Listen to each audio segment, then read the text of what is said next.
Welcome back to the Virtual Working Class Movement Library as we welcome Carole O'Reilly from the University of Salford, who'll be talking about her book, Greening the City, Urban Parks and Public Leisure, 1840 to 1939, tying in nicely with our second podcast episode on the theme of open spaces, which launched on Monday.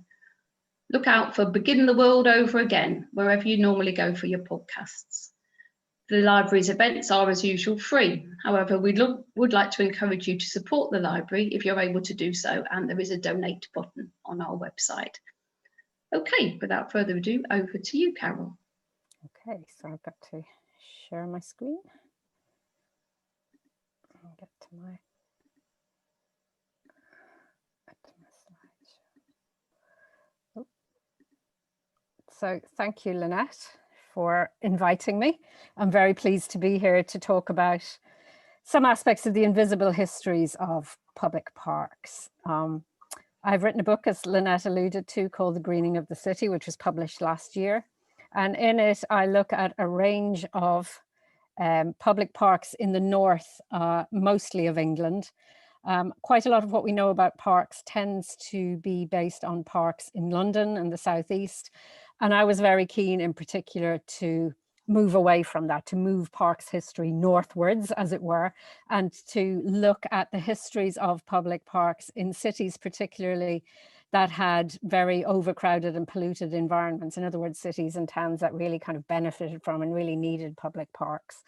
So my book concentrates on parks in cities like Manchester, Salford, Liverpool, Leeds, Hull, Preston, and Cardiff.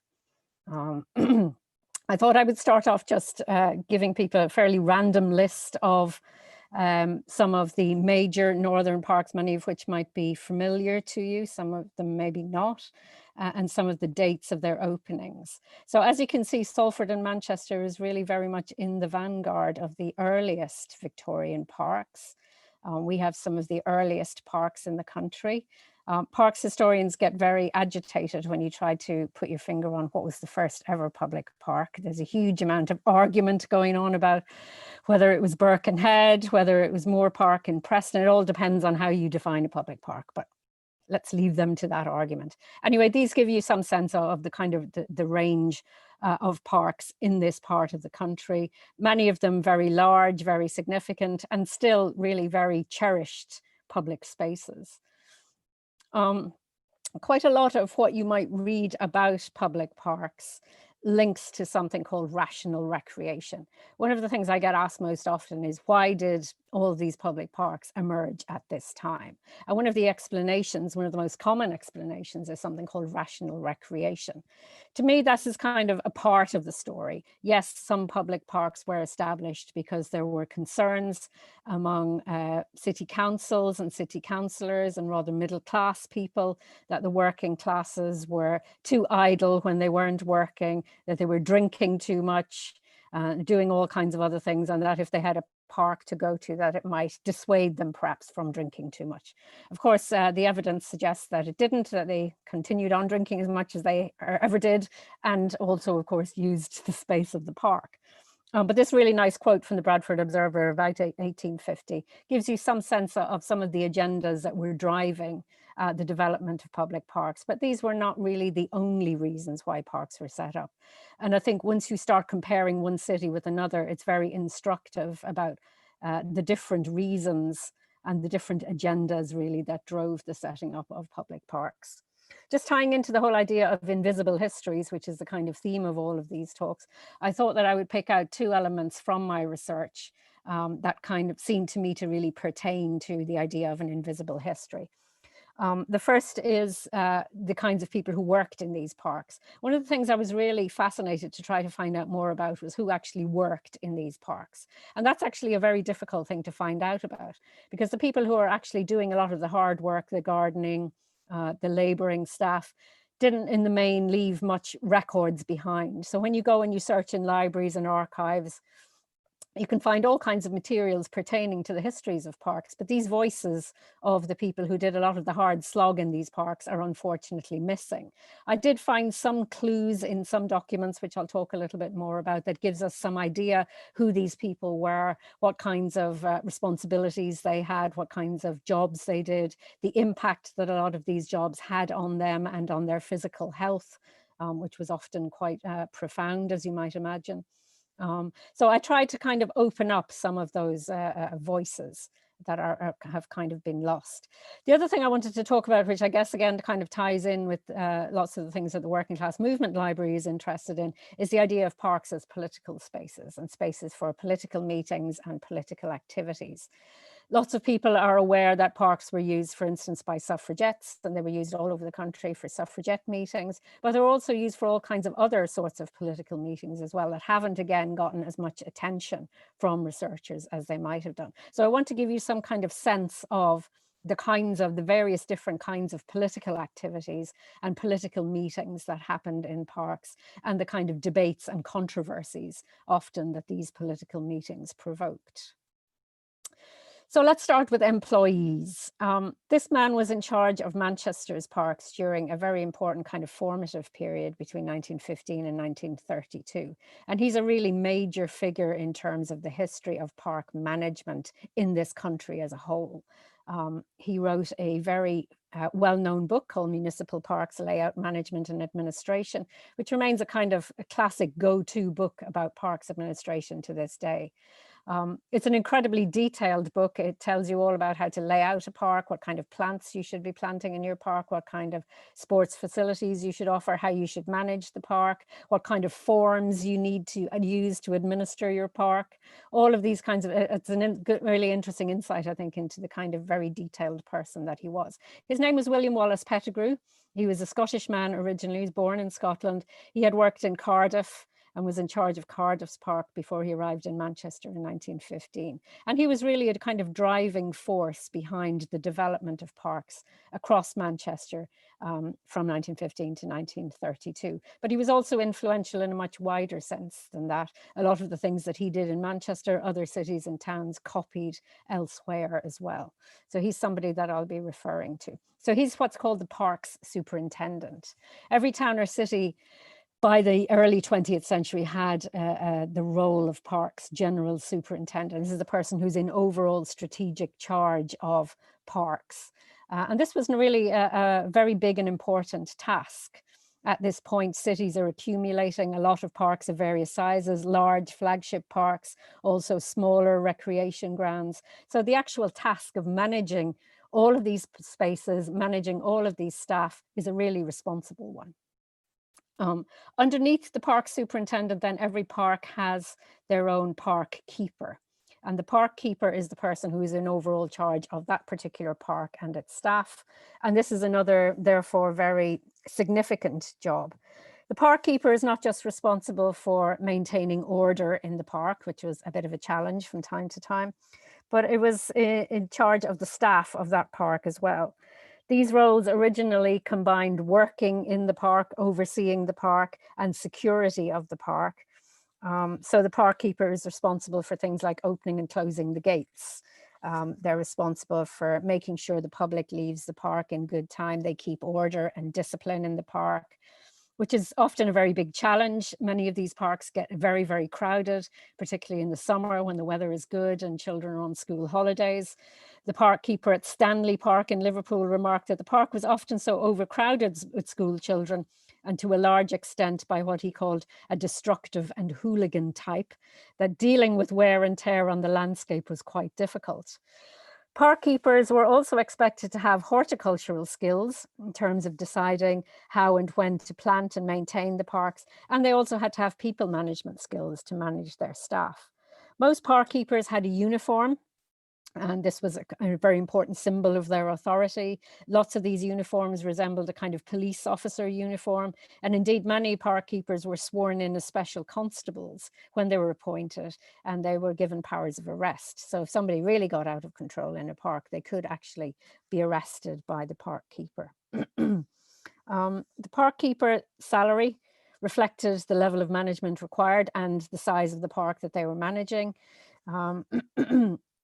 And underneath the park keeper, then you had a variety of roles: gardeners, who were responsible clearly for planting, doing the actual physical labor, and the laborers, the general laborers, who basically did everything and anything, did whatever they were told to do.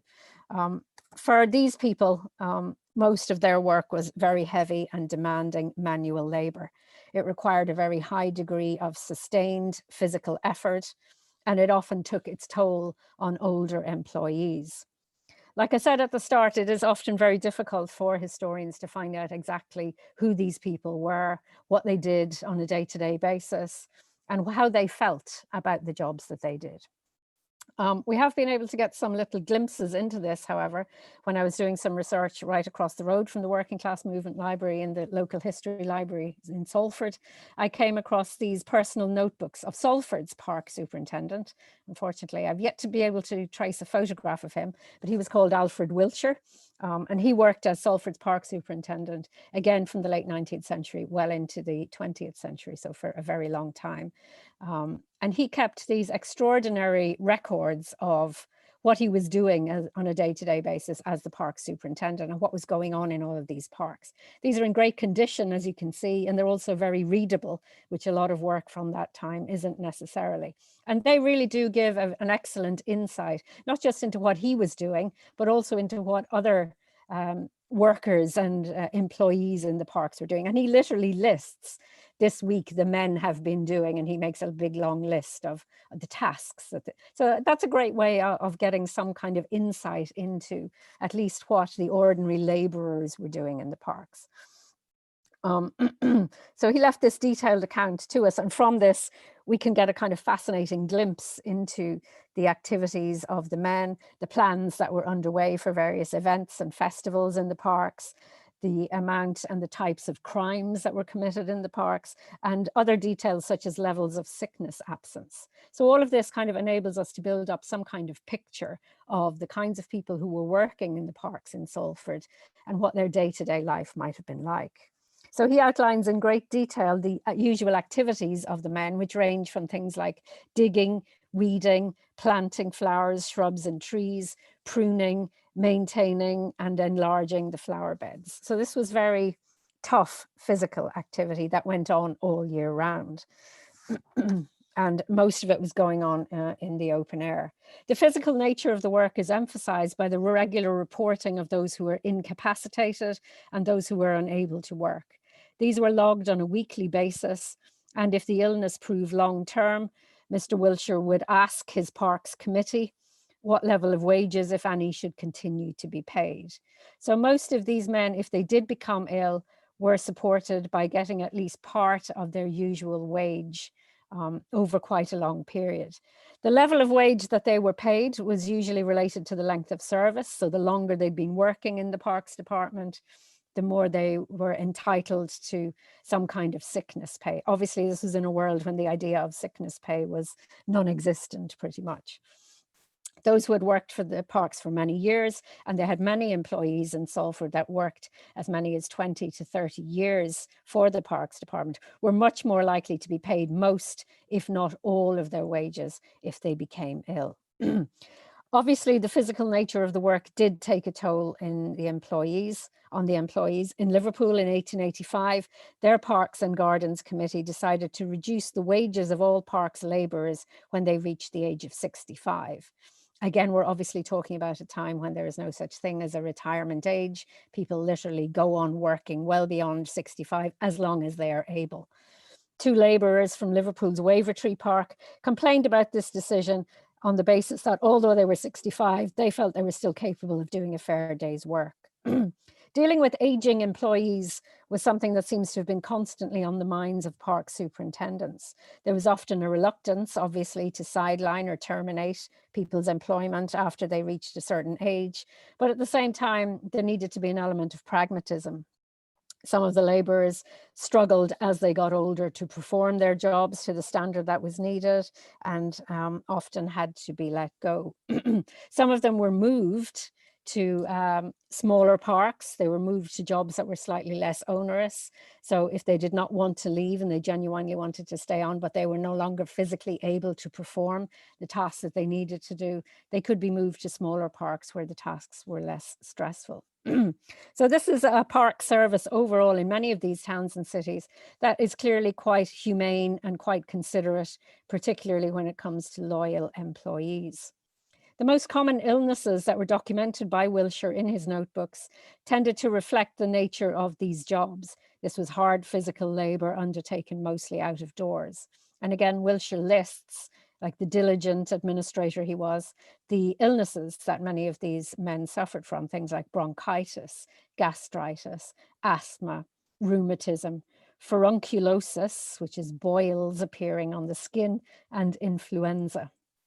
Some parks employees are also documented as struggling with alcoholism. Often some of them turn up drunk repeatedly, and therefore that has to be dealt with as well. And again, many of these people were treated fairly sympathetically. Many employees did remain effective workers beyond the age of 75, and there are instances in many of the towns and cities that I studied of labourers working in parks until their mid-70s to late 70s or even later. As employees aged, they were often relegated to less onerous and physically demanding tasks, such as watching, in other words, security, and opening and closing the entrance gates. Decisions to terminate employment were not taken lightly. In Manchester in 1936, a parks labourer was eventually removed from employment after suffering several spells of sickness, nervousness, and neurasthenia, which roughly means fatigue, depression. He had been transferred around 7 different parks in the city, but had frequently had disputes with other park staff and had been assessed formally by a doctor as suffering from a mental instability. So there was a fair bit of sympathy and attempts to kind of manage employees as they got older and as they got more infirm. The fact that so many men stayed on in their working lives so long is also an indication of the attractiveness of this work for employees. The relative security of this kind of employment, combined with regular and sustained programs of maintenance, development, and repair that most city parks needed, meant that these were positions that were valued and sought after for all of the difficulties that they presented. Many staff were therefore reluctant to take time off work for illness, and some returned to work when they had not quite recovered, clearly fearful that if they did not, their jobs would be terminated. Mr. Wilshire commented on one workman called Philip Fisk, who returned to work in 1900 when he was still in a very weak state. His return had undoubtedly been driven either by a fear of a pay cut or no wages at all, or by a desire himself to prove fit and capable of work. Labourers who died in service and who had accumulated many years of service often had a lump sum of money settled on their widows and children by the City Council as a reward for their loyalty. In most cases, this was a one-off payment, which, while undoubtedly welcome, was probably not sufficient to make up for the loss of the main wage earner. The importance of a broader education for these employees was also emphasised. Apprentices and young men who were employed in parks in Manchester and in Salford were permitted to attend day continuation classes for 1 day a week to study subjects like English, maths, geography, horticulture, and science in the 1930s. And these kinds of improved prospects were quite important to these employees. It showed them that they were valued and that they had the ability to make up any shortfalls in their own education. Employees also benefited from membership of social and athletic clubs. They were encouraged to interact with each other socially and to engage in leisure activities outside of working hours. Being employed in a public park, therefore, was a job that brought with it a lot of risk, a lot of effort, plenty of physical demands, but also some rewards.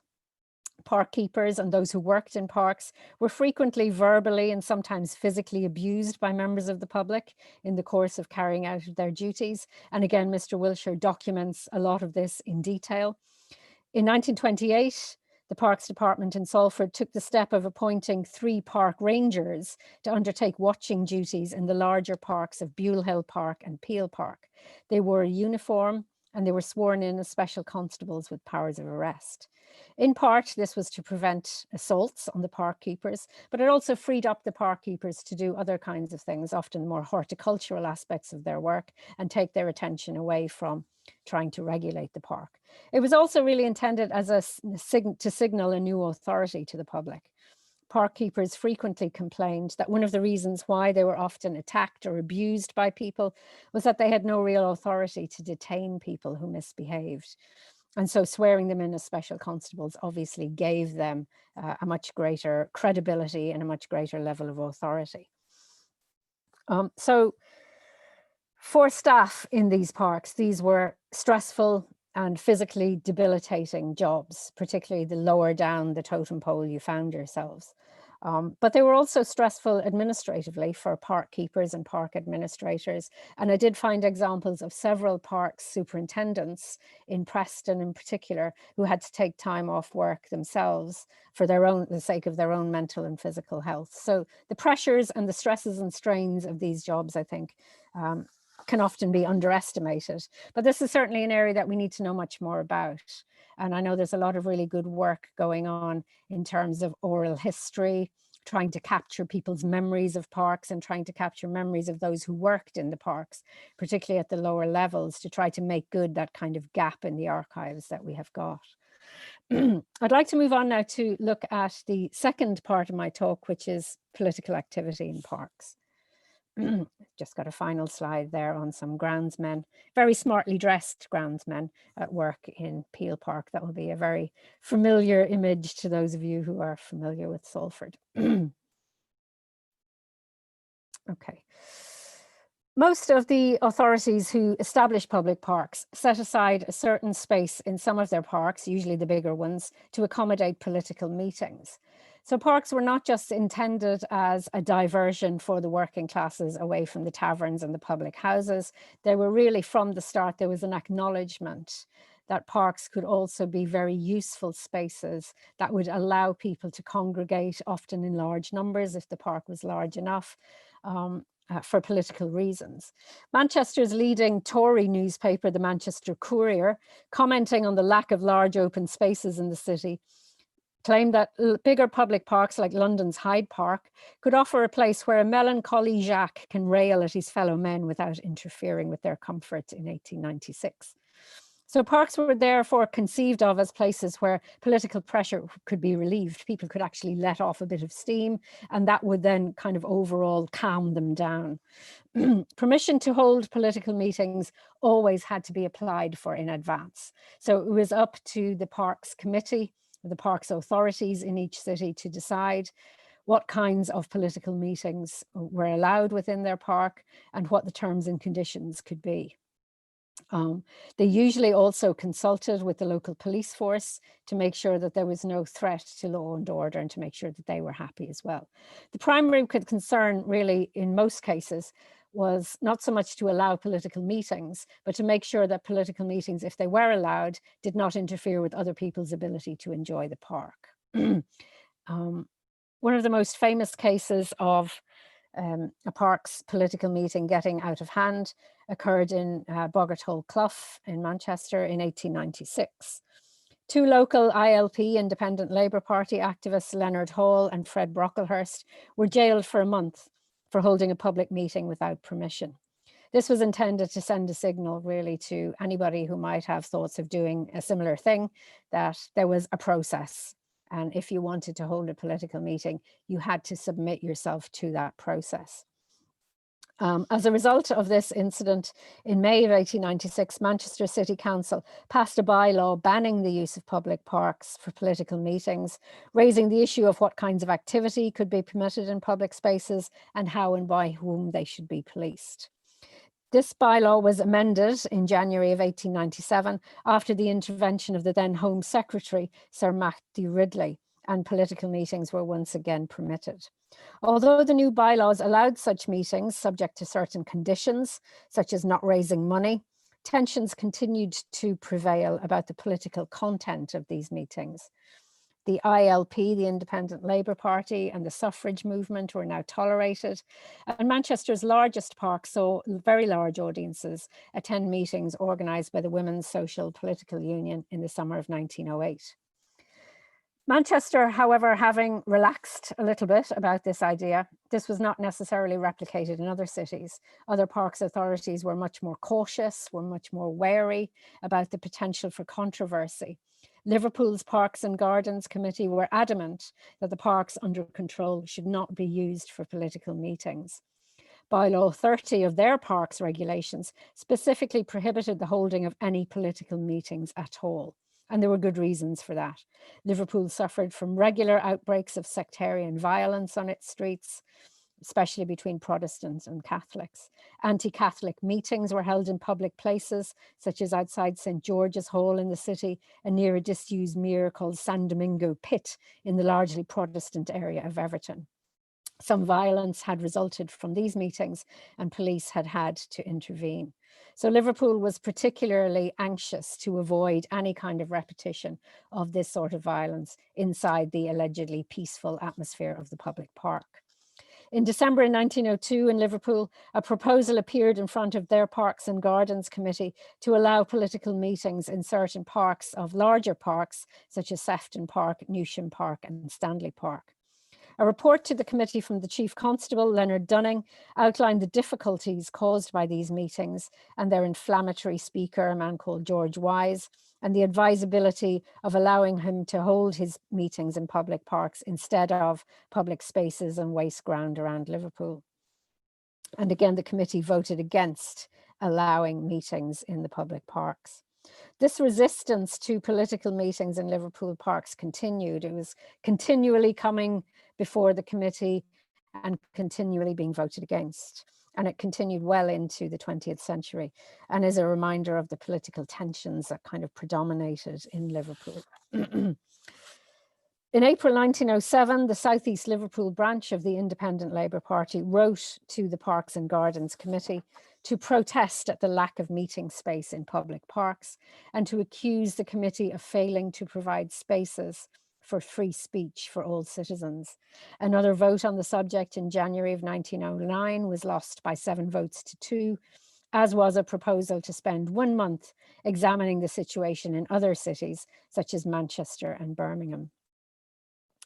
While in most cities and towns political meetings were permitted, according to certain conditions, some local authorities continued to discriminate against the holding of political meetings or demonstrations by some groups. So even in cities like Manchester and Salford, where political meetings were allowed, provided they had permission, there were some groups that were never given permission to speak or to have meetings in parks. And this was particularly true of the cooperative movement in Manchester and the Socialist Labour Party movement in Leeds. The cooperative movement was not permitted to hold any meetings in Manchester's parks and also banned from parks in other cities.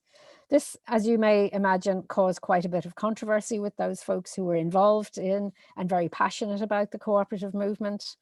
In 1901, a deputation from the Cooperative Society met with Manchester's Parks and Cemeteries Committee to discuss their situation, to press their case that they should be treated equally as other political organisations, such as the Women's Social and Political Union. Eventually, from 1909, the Cooperative Society was granted permission to hold their meetings, but these were still this permission was still granted with caveats. So they were not allowed to make speeches advertising cooperation or talking about cooperation in any kind of positive context. And again, that proved very difficult because if you're not going to talk about the positive aspects of cooperation, it seemed there was little point in really having a meeting. What could you talk about? So in June 1910, the following year, the Cooperative Union wrote again to the Parks and Cemeteries Committee to protest at this restriction and to protest at the fact that they felt they were being treated differently to other kinds of groups. The action of the Parks and Cemeteries Committee in preventing the Cooperative Society from advertising or promoting cooperation was defended, of course, by the Manchester Retail Traders Association. And given that many of the members of the Manchester Retail Traders Association were also members of the City Council, I think you can see that the message is pretty clear there. These were people who did not approve particularly of the principles of cooperation, and certainly therefore did not wish to see it being promoted in their public parks. So you can see, I think, quite clearly the origin of that kind of discrimination. Cooperativism was not uncontroversial in other British cities as well. There were problems in parks in Leeds. The Leeds and District Grocers and Provision Dealers Association protested to Leeds Parks Committee in 1912 that, again, the parks in Leeds were being used to promote cooperativism. So this seems to have been a real kind of subject of controversy in many northern cities. This controversy did not pertain to other kinds of political meetings, however. Some of them were very tame and very unsuccessful, in fact. In Salford in 1925, a meeting of the Young Communist Party was allowed in Peel Park, but was sparsely attended, according to the park superintendent. So very often groups would apply for and receive permission to have political meetings, but very few people would show up. In some instances, nobody would show up apart from the people who were organizing the meeting. So very often these things were not very large scale events. They were something that really didn't attract very many people. And certainly in a large park, they did not prevent other people from enjoying the peace of the space. Many of the meetings held in public parks during the early years of the 20th century were held by suffrage groups. And it is notable, obviously, that from the 1880s onwards, many of you probably know this, more women were becoming politically active, and they often had recourse to public parks to publicise their causes. Emmeline Pankhurst founded the Women's Social and Political Union in her Manchester home in 1903. And in 1908, we find the WSPU successfully applying for permission to the Parks and Cemeteries Committee to hold a series of public demonstrations at Heaton Park, a very large park, and other Manchester Park in favour of votes for women. 2 demonstrations were held at Heaton Park. You can see one of them being advertised here in July, on the 11th of July and the 19th of July in 1908. The demonstration on the 11th of July was echoed at Alexandra Park on the same date and was attended by almost 10,000 people. The larger demonstration on the 19th of July attracted an estimated 50,000 people. So again, you needed a very large park space, ideally someplace like Heaton Park, which could easily accommodate that number of people without necessarily interfering with the enjoyment of the park. There's a nice photograph of, somewhat blurry photograph of Mrs. Pankhurst arriving with her police escort because the crowds are so large. The police are not there because of any fear of violence. They're just there to protect her because of the sheer numbers of the crowds. The speakers from the WSPU at that particular meeting on July 19th were accommodated on 13 platforms. So these were absolutely massive, large-scale events. And they included Mrs. Pankhurst and her daughters, Adela and Christabel, and Mary Gawthorpe, who is a Leeds school teacher and another very prominent WSPU activist. While there was some heckling from what the Manchester Evening News called rowdy youths and young men, the general organisation of the demonstration was praised by local newspapers and attendees. These kinds of demonstrations hadn't always necessarily been peaceful. An early suffragette rally in July 1906 held at Boggartole Clough, the same place where Hall and Brocklehurst were arrested a decade earlier, broke up in disarray after 15 minutes when hecklers threatened the safety of the speakers in a manner described by the park superintendent as very disorderly. But actually that was pretty rare. Women's use of urban parks as political spaces and as an important component in their campaign to secure votes for women continued to evolve, as in the early hours of the 11th of November 1913, a small bomb was detonated outside the Cactus House in Alexandra Park in Manchester. You can see the aftermath of the explosion in that photograph there. The bomb caused £200 worth of damage, mostly to the glass of the building, as you can see. The attack was immediately blamed on suffragettes by the police, who allegedly found women's footprints near the building and bicycle tracks leading to the Cactus House. One of the most popular modes of transport for women in those years was bicycles. Similar incidents such as this bombing had taken place previously in Kew Gardens and at Regent's Park in London in March of the same year, when an orchid house and a refreshment room were burned. Interestingly, the Manchester incident did not bear the hallmarks of these previous occasions when suffragette literature was left at the sites. So no such literature was found at the Manchester site. Nevertheless, Manchester newspaper reports of the incident were very keen to present it as the work of the suffragettes, despite the rather circumstantial nature of the evidence. All of the newspaper accounts mentioned the presence of the women's footprints, but only the Manchester Guardian made reference to the bicycle tracks. Lots of other kinds of meetings were held in public parks, religious revival meetings that involved various kinds of evangelical preaching, and also meetings that encouraged temperance. Manchester, as you probably know, was an important centre of the temperance movement and the birthplace of the United Kingdom Alliance, whose annual general meetings in the city were well attended. An estimated 250,000 people attended a temperance demonstration in the city in 1908, accompanied by 80 speakers and 60 bands. So again, these are very large-scale events. A local newspaper, the Manchester Evening Chronicle, wryly commented that many of the estimated attendees at this very large meeting were not particularly motivated by strong feelings about temperance, but regarded any political demonstration or meeting as a relief from the drab monotony of city life. While this is obviously difficult to prove, it does indicate the difficulty of establishing the motivations of political demonstration attendees, and the fact that parks were attractive to a variety of people for a diversity of reasons, some of which cannot be imputed with any certainty.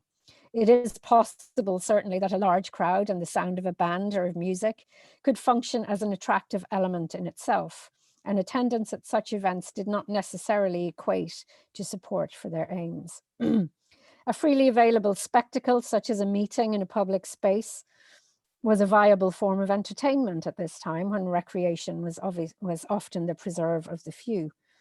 The variety of spectacles offered by the park were many: music, demonstrations and meetings, sporting activities, horticultural displays, and reinforced the idea of the park as a space to which its visitors had a right.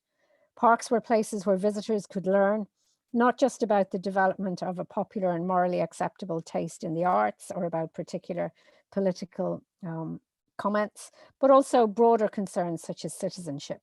Public spaces signified arenas where one could not just see and be seen, but where citizens of the future could begin to appreciate their own role in the city and their own rights to it. Parks could then be seen as fairly contested spaces over which there was a struggle about what they meant, about who could use them, and about for what purpose.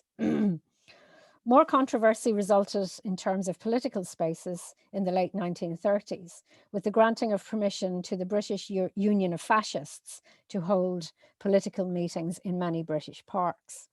While some parks committees were concerned about the granting of such permission, the chairman of Manchester's Public Parks and Cemeteries Committee, Miles Mitchell, argued that the British Union of Fascists should be entitled to the same facilities as other groups. Some councillors objected to the use of public parks by this group, arguing that a playground set aside for children should not be turned into a battleground. These meetings were in general permitted to go ahead, but the BUF was not allowed to parade in uniform, which was considered to be potentially inflammatory. The Manchester Evening News pointed out that a similar tactic in Germany had had the effect of granting more publicity to the Nazis, who paraded in fancy dress instead of uniform. The allure of the British Union of Fascists, however, was fairly temporary, and most of their meetings were only attended by relatively small numbers of people. Only 300 turned up for a BUF meeting in Shield Park in Liverpool in February 1938, and a further meeting in the same park in March was abandoned when nobody showed up at all. So that definitely indicates a changing trend of thought. Parks by the 1930s are being perceived as spaces where everybody has a right, an equal right of access. There is much less concern about gatekeeping, particular kinds of politics or particular kinds of political views. The overall assumption seemed to be that everybody had a right to express a view within the confines of a public park, provided it did not lead to violent disorder. And there was a great deal of a more relaxed atmosphere being taken. This was less a sign, I think, of a more tolerant democracy than a consequence of perhaps increasing public agitation about access and a greater public awareness of things such as the right to roam, which was exemplified, of course, in the mass trespass on Kinder Scout in Derbyshire in 1932. Such actions ultimately culminated in the Access to Mountains Act, introduced in 1939 as part of wider initiatives to enable public access to private land. So the debate about public space has moved on considerably from where it started in the Victorian period. While the use of parks for political purposes was often controversial, but by no means always, it brought to the surface sometimes simmering tensions between those who used the parks for purposes of recreation, so people who went there to escape overcrowding, to escape pollution, to escape the districts in which they lived, to escape their workplace, to get fresh air, and those who wanted to use parks for very different kinds of purposes. As such, political meetings were just one opportunity amongst many for societal norms and rules to be contested. But there is absolutely no doubt in my mind that for a lot of people, when they went to a park, they didn't just see a blank, open, green space. They saw a space that could and should be politicized, a space that belonged to everybody of equal right, a space that the local authority could not and should not be allowed to gatekeep who went there and what they could do there. And people were constantly challenging, really, the boundaries that the local authorities had always tried to surround their parks with. People had been told from the beginning that these were people's parks. This is one of the most often repeated forms of rhetoric about the parks, that the parks belonged to the people. And therefore, it's probably not any surprise that a lot of people eventually started to take this literally. So they regarded the park as their property. And so they did very minor things like resisting going home in the evening. They didn't want to be thrown out of the park when it became time to close the gates. They resisted that. They went to the park and they dug up and picked the flowers. They dug up the plants and took them home because they thought they were theirs. So they had been told constantly, both by the city council and by the newspapers, that this is your space. This space belongs to you. It was your money that in part provides for this. And that to a large extent guided really a lot of people's approach to their behaviors in the park. So I don't think we can entirely blame them for how they responded when they were inside the park. And a lot of the time, city councils were taken by surprise by the things that people did in parks. But if you think about it in the context of parks for the people, I think the behavior becomes perhaps a little bit less surprising. What's also clear is that these were very contested spaces. Parks were used in ways that the authorities did not predict, and this caused tension and controversy and conflict. So we find these spaces, again, not just blank open spaces, but spaces in which people had very different ideas and very different views about how they should be used, about who should be using them, and about how they should be developed in the future.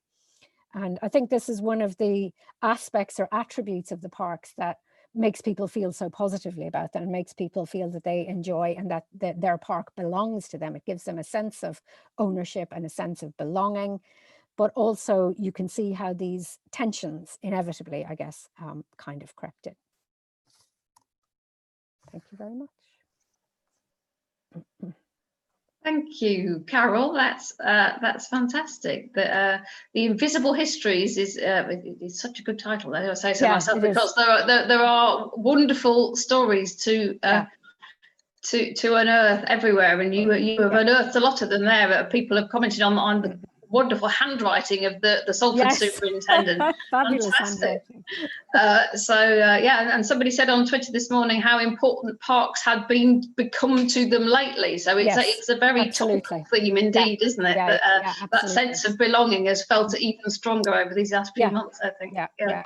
And it's been really great that so many people have been getting out during the pandemic and rediscovering their public park, and actually becoming quite upset that they have declined so much and they're not being perhaps as maintained as they would hope. So I'm hoping that is really going to translate into more pressure on local authorities in the future to put a bit more money into them if they can. Okay, well, I'm all for that.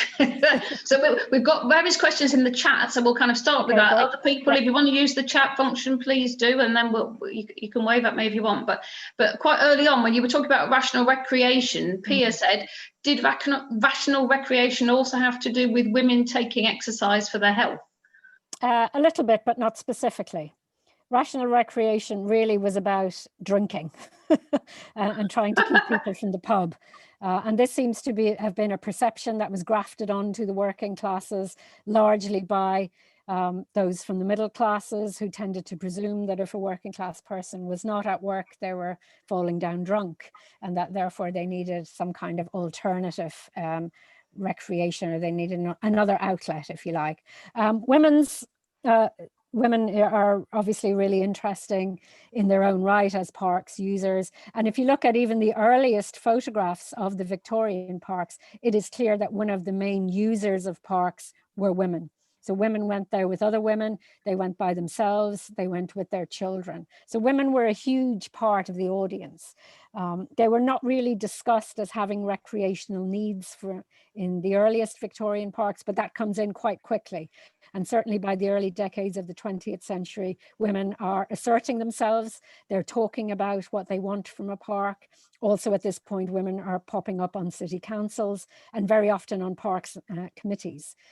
They don't get any of the big powerful committees, so they tend to get education and parks, which is great because it really gives them a voice, and they are then able to exert authority and able to have their say about the kind of recreation they would like.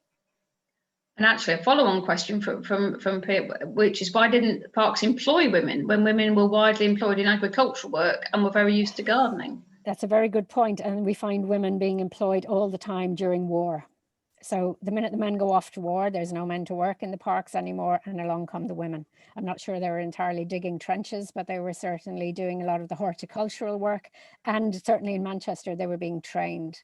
Mr. Pettigrew realizes very, very quickly that a lot of these women are really excellent horticulturists. A lot of them have a lot of horticultural knowledge already. So he establishes during the First World War a training course for the women who are working in Manchester's park. He trains them in horticulture. Thank you. That's fab. So from James, I was wondering if the people or authorities put much emphasis on access to green space earlier in the 19th century. He also has a follow-up. Would you recommend any reading on this earlier period? Yes, there's quite a bit of reading. Most of it is journal articles. There are not a lot of books. I mean, there's a classic book by Hazel. Oh gosh, what the heck's her name? Somebody listening to me probably knows. It's called Parks for the People. That's really the only book on the Victorian park. Hazel Conroy, thank you. My faulty brain. That's the classic text on the early Victorian park. And it's quite a different one to mine because she doesn't really talk about parks in the north, and she talks a lot about layout and design, which I don't, because I'm not a designer, I'm not a horticulturist, I don't specialize in that. So that would be a great starting point. It's out of print, I'm afraid, but a good friend of mine called Paul Rabbits is working on a new edition. I'm not entirely sure when that will come out, but it's very desperately needed. You can usually find it if you search secondhand book websites or search eBay or something like that. You will often find a copy of it. Local libraries very often have it as well, but it's a fantastic overview of the beginnings of the parks movement. people start talking really in a kind of controlled way about the need for what was often called public walks. Before they were called public parks, they were called public walks. It starts about the 1830s. In 1833, there's a select committee is set up to look into the whole idea of establishing public walks. And that receives a huge amount of evidence from doctors and from MPs, who are all basically saying the same thing, that, you know, a lot of cities are dirty and overcrowded and poor people have nowhere to go. They literally never see a flower or a blade of grass from one year to the next. And we really need to start addressing this. And that's really the kind of the impetus for most public parks. And after that, the government starts to encourage local governments, the central government starts to encourage local governments to search for land that is becoming available in or around their cities that would make for suitable public parks, and starts to sometimes give grants to local authorities from central government, or encourages local authorities to raise their own funds locally. And it's significant that a lot of the money, a lot of the funding for the earliest parks comes either from local business people, local philanthropists, or in many cases, as in the case of Salford's Peel Park, from the local community, from the local population, which really does make them people's parks. Yes, yeah. And the grass growing in between the cobbles is the title of the episode of our podcast, for the very reason that you've just said. Yes. Great. Helen says, how did these conditions of employment compare with employment in the estates of large private houses? Oh, that's a very interesting That's a good question. one. Yeah, it is a good one. Off the top of my head, I'm not 100% sure, but they probably were looked after perhaps in this. I mean, I think the thing with large public houses varied according to the whims of the owner, how the staff were treated. There seems to have been a lot of consensus between the towns and cities that I looked at about how staff should be treated. And indeed, there was a program of kind of constant comparison between one city and town and another, certainly in relation to payment. And that's one of the interesting things I found, is that different towns and cities were always conscious of how much these staff were being paid in other towns and cities, and always agitating for increases based on that. So there was quite a lot of compare and contrast between certainly contiguous cities like Manchester, Liverpool and Leeds are always comparing with each other about rates of pay, and saying, well, gardeners in Leeds are being paid much more than in Manchester. And this is used then as a platform to try to argue for increased rates of pay. But there was little doubt in my mind from the evidence that I looked at that people, when people got these jobs, they held on to them, or they tried really hard to hold on to them, whatever the difficulties they presented, and they were very difficult jobs. It was regular employment, and it was a reasonably, for the time, good wage. There's a sort of follow-on question handily here from Stuart, who it says about his local park in North Shields was opened in 1885 at a time of high local unemployment, suggesting its creation was a sort of job creation scheme. Did this happen elsewhere? Yes. Again, during times of high unemployment, you find in Manchester, unemployed men are doing things like digging out the boating lake at Heaton Park, which must have been an appalling thing to have to do. One of the most regular complaints by park superintendents, however, is that many of these unemployed men don't have the skills that they need. So they're fundamentally kind of not much use. And that's a comment that's often made about them. They're willing, they're ready to work, but they have absolutely no horticultural skills. Many of them are really used then for the most menial of tasks, because the perception, rightly or wrongly, is that that's all that they can really do. So they are really doing the very difficult hard graft, like digging out a boating lake, which must have been a dreadful job.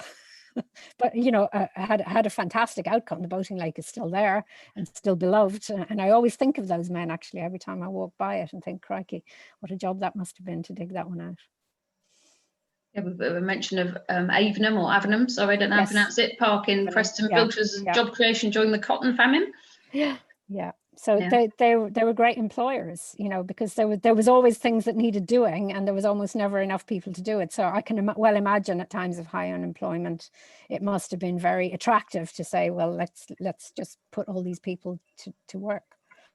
it did make work, and it did enhance the facilities. Undoubtedly, people had more facilities as a result of these than they had before.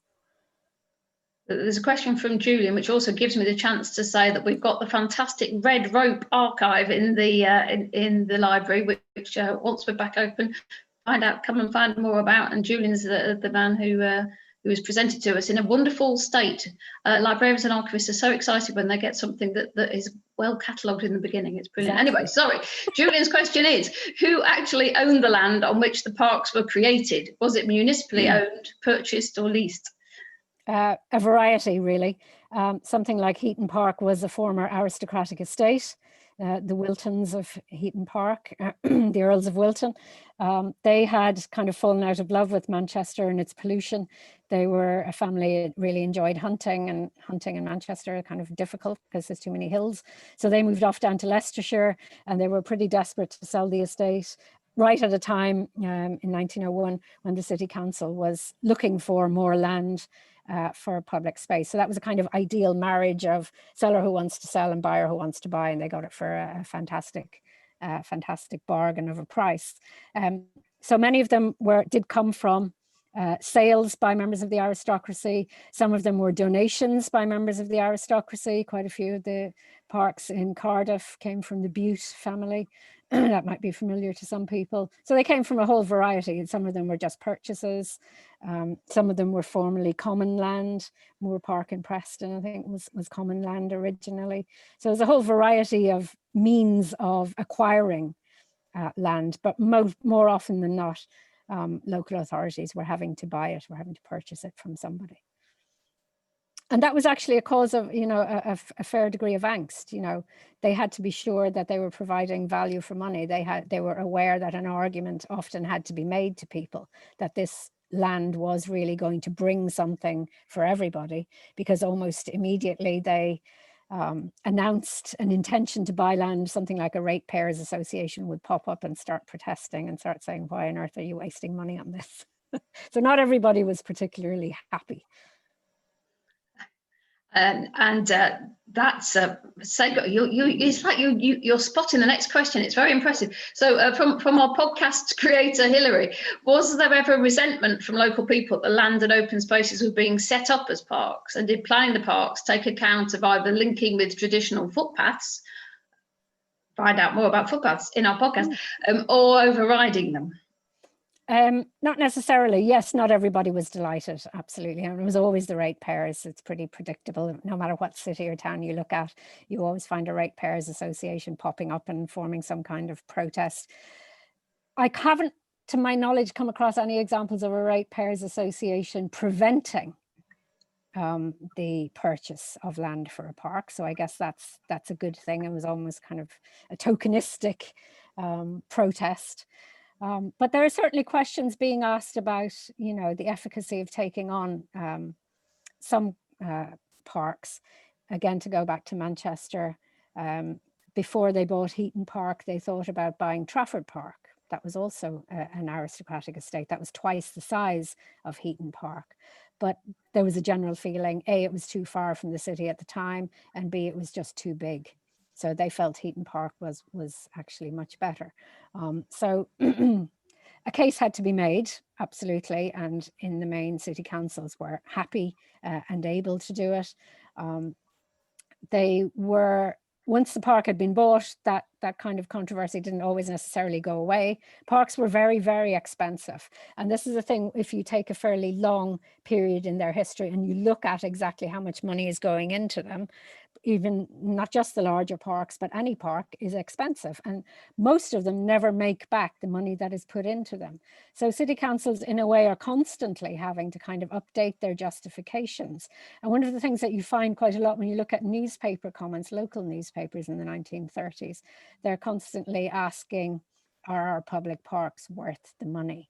So they're always throwing this question back at the authorities, and the authorities are having to justify it. And that's where you get, really excellent administrators like Mr. Pettigrew, who I mentioned, who is well able to make the argument and is well able to demonstrate that, yes, they're expensive, but we are providing benefits for so many people. We have so many different facilities. We're adding to them all the time. We're adjusting the diet of leisure and recreation facilities that's being offered to people based on what people want. And, you know, we are very conscious of the fact that this is public money, but we are doing our level best to make the argument that we are using that money wisely. But it's pretty much a constant debate, really, because they're so expensive. And what about the footpaths? Linking with traditional footpaths? Is that something that you've explored? Not much. It doesn't seem to have formed a huge part of the thinking. I mean, again, to get back to something like Heaton Park is large. They get it for a good price. And one of the attractions of Heaton Park is that it already pretty much looks like a park. There's very little that is going to have to be done to it. And this is one of the arguments that they make for buying it is, yes, we're going to have to spend this money on it, but it's pretty much a park already. We won't have to do much to it, which, you know, eventually turns out not to be the case at all, because they end up doing a huge amount to it. But nonetheless, you know, it already has walkways because the aristocracy like to stroll around their property, and they like to have nice vistas, and they have flower beds, and they have planting, and they have trees. So all of these things are to a large extent already there. And those are pretty much respected because it's cheaper to do so. Yeah, which actually sort of, I think, sort of answers Pia's question, which is the next one, but was whether parks given to the people by local landowners, which have been the gardens of big houses, are they counted as public parks? Yes. Yes. Yeah, absolutely. Yeah. Okay. And, you know, making that transition wasn't always as easy as I think parks committees perhaps assumed it would be, but it was obviously advantageous, at least, if you didn't have to lay it out from scratch. Yes, I hope there's interesting stuff going on in the chat here. I'll send it to you afterwards, Carole, so that you can see what everyone's. But Liz is musing that maybe the pandemic job losses will end up in the creation of new green spaces in our city regions. So they're thinking of beginning the world over again, as we are. Sorry, that's the name of our podcast for those who don't know why on earth I'm saying that. Now Steve has had his hand up for ages. Steve, do you want to ask us a question? If you want to unmute.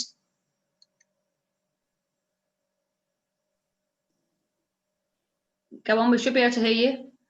Oh. Not so easy. Oh, there we go. Hello. Actually, I've already put it in chat as well anyway, but you've actually gone on to some of the stuff about how the parks were acquired. Queen's Park Crew, donation from London North Western Rail. Yeah, fantastic. But, I'm a councillor in Warrington, and we got our biggest and best part, Walton Gardens, from the Green Hall Brewing family. Oh, wow. But we turn it down now because we'd say there's no way we could afford to maintain it. Yeah. And it does seem a problem that, you know, if you, the whole business of, austerity and everything else, my favorite, not quite parks, but Bill Bryson saying, what's gone wrong, when we can't afford flowers on roundabouts anymore. I know, and we're a rich country. Yeah, so, it's dreadful. Dreadful. Yeah. Austerity took a dreadful toll, as I'm sure everybody is aware, on pretty much every park. It doesn't matter whether you go to a large flagship park or a small recreation. You can physically see the impact, even, a big park. I'm just down the road from Heaton Park myself in Manchester. There's pretty much no park rangers and no park keepers there anymore at all. There's no staff. You can see it. You can see it on the landscape, just the impact of the toll that has taken. I was surprised at the powers the park keepers had, though, because annoying the park. They needed them. That's one of the things that really surprised me, actually, was learning how often people were verbally abusive and actually physically assaulted the park keepers sometimes when they were not allowed to do what they wanted to do. So it could be quite a dangerous job. A question, this is great, all these questions, but a question from Helen: was there any glimmer at all of the concept of outdoor work, contact with plants, etc., being good for the spirits?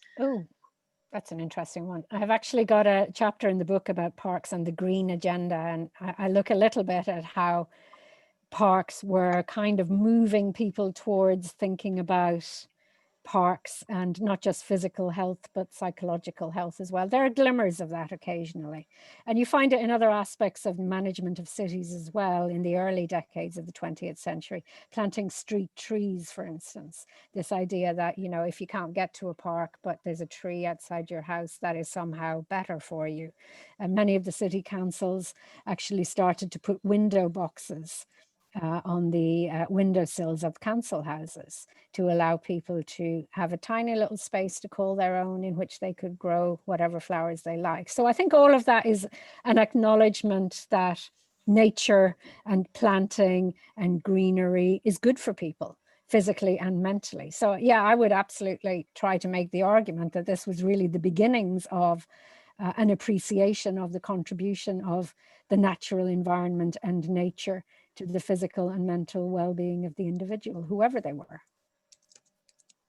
Hilary, you've unmuted yourself, which is great. Would you want to ask the question that's in the chat there? Save me reading it out. I didn't mean, yeah. Well, I've just put 2 or 3 things in there. I was wondering, Carole, hello. I mean, currently, do you think we are enough aware of the private ownership of the land, which, even if the land has been used over many, many years for, you know, public gatherings and maybe protest, do you think we're aware enough that that land being privatised gives the owners the power to stop those meetings and protests?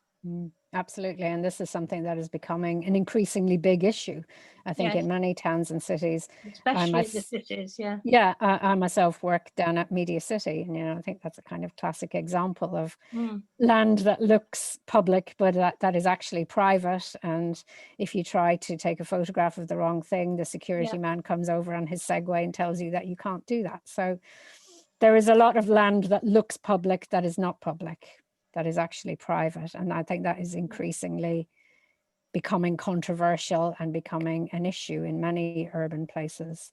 And yes, it's something that people need to be aware of. They need to worry about, I think. If this land is disappearing into the hands of private developers, then it is not our land anymore. And people are often, as you say, unaware of that because there is nothing to tell them that. One of the things that they did in the first Victorian parks when they were acquired was obviously put walls and gates around them if they weren't already there, but put up a notice, bylaws, regulations, what you can and can't do, because the assumption was that this was needed to guide people, that people would not know how to behave, people wouldn't know how to act in this new type of space, and that therefore, if that was clarified, if it was written out for them very clearly what you can and can't do, that was in some way intended to be helpful. By the kind of middle decades of the 20th century, a lot of those are removed. The bylaws are still there, but the parks people start to realize that actually, you know, maybe that's not very helpful to be hectoring people about rules and regulations. And, you know, also the rules and regulations were getting really complex, so you couldn't necessarily fit them on a small little notice board anymore. But the public-private thing is a very big issue, is a very big worry. But regulation of public space has always been a challenge. So if I'm just may do a follow-up, I mean, if we any of us wanted to, as you say, worry or take any sort of steps about this, how would you suggest we do that? Would it be through something like the Open Spaces Society, or there are lots of useful organizations like that. I mean, it's very, very difficult to challenge what are often large, multinational, wealthy organizations who have absolutely no interest, to be honest, in engaging with the ordinary person or with groups like the Open Spaces Society, and have little sympathy with their aims. I mean, I think it could do no harm to be part of those organizations, but as regards efficacy and effectiveness, I'm not 100% convinced, to be honest. I mean, the climate is such that these large development companies have been allowed to buy up land. And it sees there is very little hope to me of preventing this in the future. It's a pretty depressing conclusion, but I can't really, and you know, that kind of extends to other aspects of parks development now. You know, a lot of the large parks are being used for music festivals and for things that cause problems for nearby residents, that cause antisocial behavior, that cause tremendous damage to the physical landscape, which is almost never repaired or put right. And yet parks authorities will say, but you know, we desperately need this commercial income. So parks are once again at the center of, you know, they need to be self-sustaining. They do cost a lot of money. Things need to be done in them that will hopefully generate some money. And one of the really obvious things, I guess, is a big music concert or a big music festival. But there are implications that flow from that for the people who live near to the park and for the people who are visitors of the park. You can see it in the landscape, the damage that these things do. And you might say to the concert organizers that everything has got to be cleaned up, but cleaning up doesn't repair physical damage to the landscape. Formula E racing cars in Battersea Park is my favourite terrible example of one of my very favouriteest parks. I used to live there. Right. I never thought that was a good idea. Well, one for council, but nobody else did. Yes, definitely a financially driven one. Yes. That one. The main park in Rawtenstall is held in trust by the council for the residents' enjoyment after it moved from private ownership, says Helen. It's not owned outright. Is this a fairly common practice? It's not particularly common, but I think it's a kind of interesting solution to an interesting experiment. I'm not really familiar with that park, so I don't really know how well that's working. But it's an option, I suppose. Okay, I think as I scroll through the chat, I think we've got through the chat ones, but let me put this onto gallery view and see if anybody. Oh, there are people. There is Helen waving at me. Helen, can you oh no, you actually unmute. There we are. You can speak to us, Helen. Okay, it was really just to reply to that point. I mean, this is going back to the 19th century when it happened. Right. It passed from a private company, a private family. Right. But there are pluses and minuses to it, because certainly as a council, particularly you know, from 2010 onwards, you have, you know, an obligation to maintain a park, which obviously you would want to. Yes, of course, absolutely. But when it's tied up in a trust, you've got a limited means of raising income to support. Yeah. So a very difficult way of going ahead. But it's been managed so far, but it's not easy. No, and that's the thing, you know, none of these spaces are particularly easy either to fund or to develop or to maintain. And, you know, involving people more in decision making is great, but, you know, how do you kind of make that work in practice, you know? So I think a lot of the ideas are good, but, you know, sometimes kind of putting them into practice can be a bit more difficult. Thank you. Thanks, Helen. Ray, can you unmute yourself? There you go. Just to follow up on this problem that councils have, which you hadn't referred to, Carole, but I guess that you came across it, and that is that in the large urban parks, they often then the council acquired buildings, yes, quite large buildings. Yeah, I know best. But the one I know best is Roundy Park in Leeds. And they have managed to make some money there, but it hasn't always been successful. The Mansion House in Leeds has gone through a variety of problems. That's right. And that's a really important point. Was I've put it in the chat. My mother was a working girl, very poor. She lived in Armley. It was horrible when she grew up there in Leeds, and to her, Roundy Park was just all her life. It was heaven. magic. Yeah, I can imagine. But all I have is oral. You know what she would say, or she would say that, oh, if I wanted to take her out when she was very old, she'd say, "Oh, we've got to go to Rounded Park." Oh. Go, "Can you take me to Rounded Park?" And I'd say yes. And there were special times of the year she liked, when the crocuses were out. Oh, or, lovely. You know, or beautiful trees there. Fabulous. So, but I wonder if there are any written records of working people enjoying the parks. I think that's so I'm sure rare. there are. Yeah, I'm sure there are, but it's just finding them. You know, finding them is so difficult. I did read as many kind of autobiographies of growing up in Salford and Manchester as I could to try and sort of scavenge sentences here and there, but it's enormously difficult. But if I could just go back to your first point, which is really important, and I didn't mention it because I didn't really have the time, but when many of these authorities acquired parks, they also didn't just get land, as you said, importantly, they got buildings as well. And these were massively challenging. You mentioned the Roundhay Mansion, but also, you know, Heaton Hall in Heaton Park, which is a fantastic building.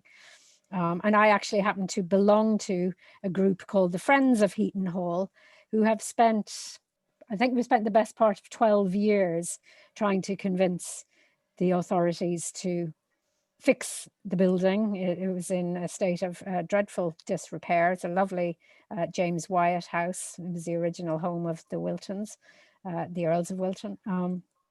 And some work has very slowly begun to be done on the structure of it. Similarly, of course, I can't be giving a talk to a Salford institution without mentioning Buell Hill Park and the mansion in Buell Hill, again, architecturally extremely significant, by Charles Barry. And that is in a dreadful state at the minute. It is regularly vandalized. It was a mining museum for quite a long time. And again, a lot of people who are involved in the Friends group for that park have great memories. And Friends groups are a great repository, actually, of people's oral history of memories of parks.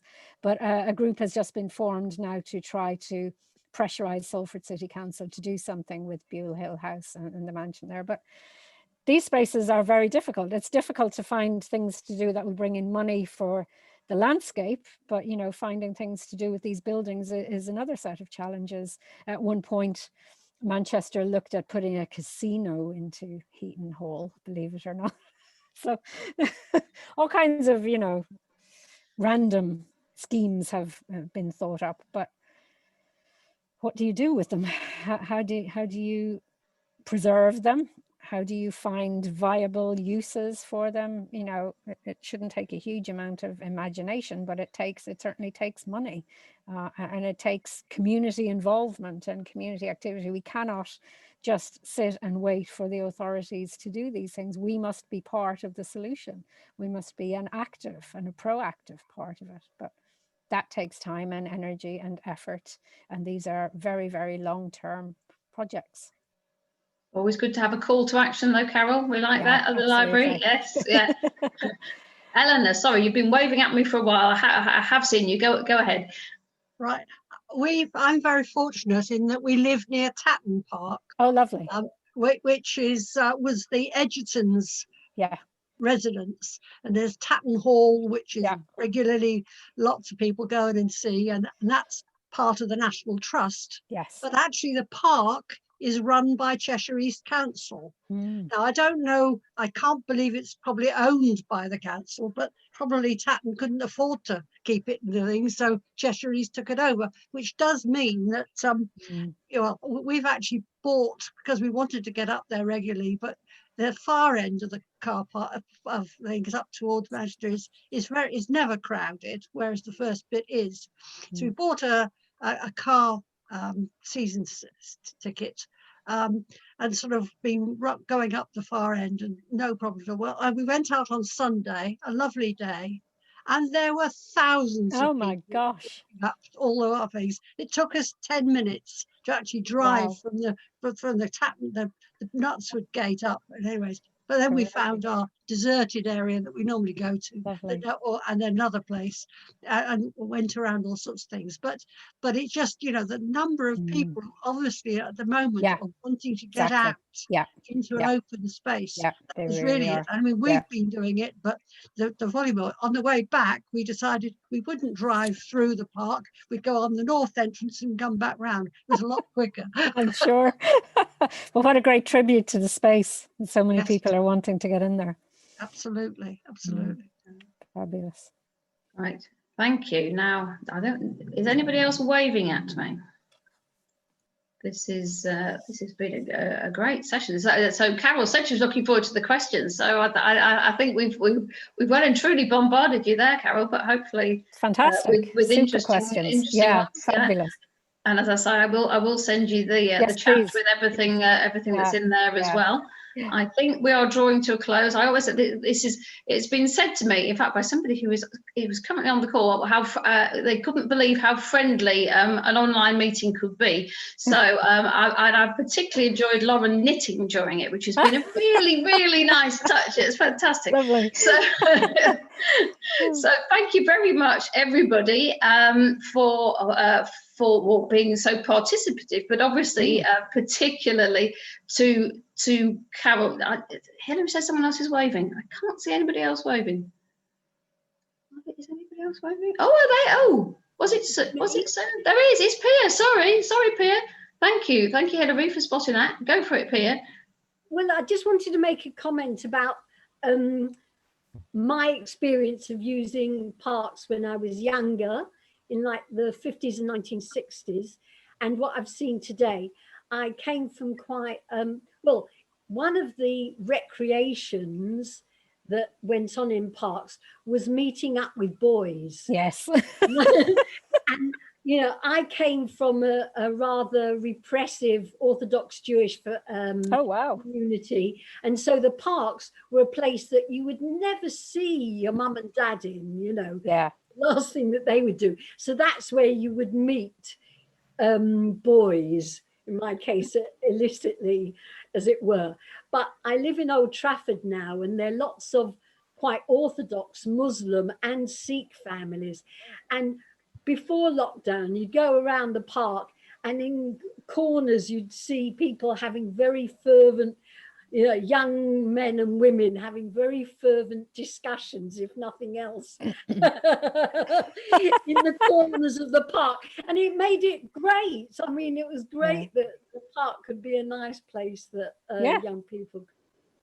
Absolutely, and that was always a feature. And you know, where I live right now, I live in the heart of what is a pretty Orthodox Jewish area, and there's a small park tucked away in a back street, and that is where the Orthodox boys and girls go, and you can see them looking at each other.